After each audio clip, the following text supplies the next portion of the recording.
susunod na programa ay rated PG. Ito ay nangangailangan ng patnubay at gabay ng magulang para sa mga batang manonood. Gagawin ni Doc Carlos ang lahat ng paraan para mawala sa buhay nila ni Lynette si Annalyn dahil ayaw na ayaw ni Carlos na may kahati sa atensyon at pagmamahal ni Lynette. Walang pakialam si Carlos kung anak pa ni Lynette si Annalyn dahil hindi naman ito kampi sa kanya, kaya ang misyon ni Carlos mailayo si Lynette kay Annalyn dahil sa gaba lang siya.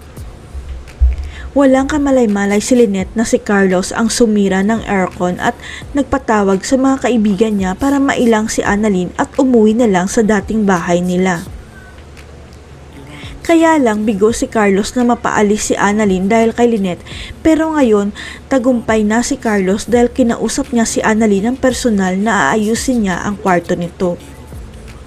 Nangako si Carlos kay Annalyn na matapos niyang ipalinis ang kwarto at palitan ang aircon ni Annalyn, makakabalik na si Annalyn sa bahay niya para magsama na sila ng nanay niya. Pero ang totoo, walang plano si Carlos na ipalinis at palitan ang aircon sa kwarto ni Annalyn dahil hindi siya pumapayag na tumira kasama si Annalyn sa pamamahay niya. Kaya ang plano ni Doc Carlos, nagsuggest siya kay Lynette na gumawa na lang sila ng baby para madistract si Lynette sa kakaisip kay Annalyn at para siya na lang ang isipin nito. Pero wala ng plano si Lynette na magkaanak pa dahil sa edad niya at gusto niyang mag-focus na lang kay Annalyn, kaya lang mapipilitan siya sa kahilingan ng asawa niya. Ito lang ang nakikitang paraan ni Carlos para siya lang ang isipin ni Lynette dahil ipipressure niya si Lynette na makabuo dapat sila ng baby sa lalong madaling panahon. I-distract ni Doc Carlos si Lynette sa mga check-up sa doktor para malaman kung may chance pa ba sila na makabuo ng baby sa edad nila, kaya magiging busy na si Lynette. Success si Carlos dahil minsan na lang magkita si Lynette at Annalyn at nakafocus lang sa kanya si Lynette hanggang sa sumama si Doc Carlos sa check-up nila ni Lynette sa doktor. Ang buong akala ni Doc Carlos, simpleng check-up lang ang gagawin ng doktor sa kanila ni Lynette dahil ang totoo ayaw ni Doc Carlos na magka-baby dahil makasarili siya. Sa ugali ni Doc Carlos na makasarili, siloso at possessive, ayaw niya na may anak sila ni Lynette dahil mahahati ang atensyon ni Lynette at magfo-focus na lang sa baby nila.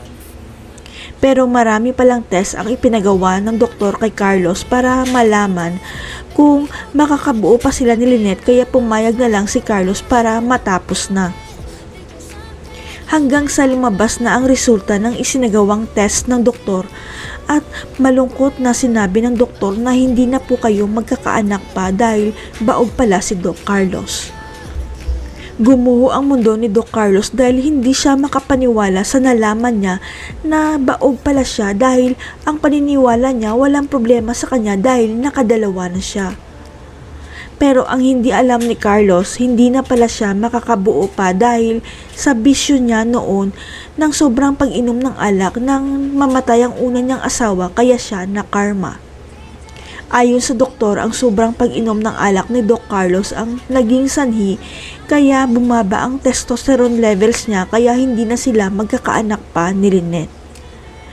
Nakarma na kaya si Doc Carlos kaya hindi na sila magkakaanak pa ni Lynette?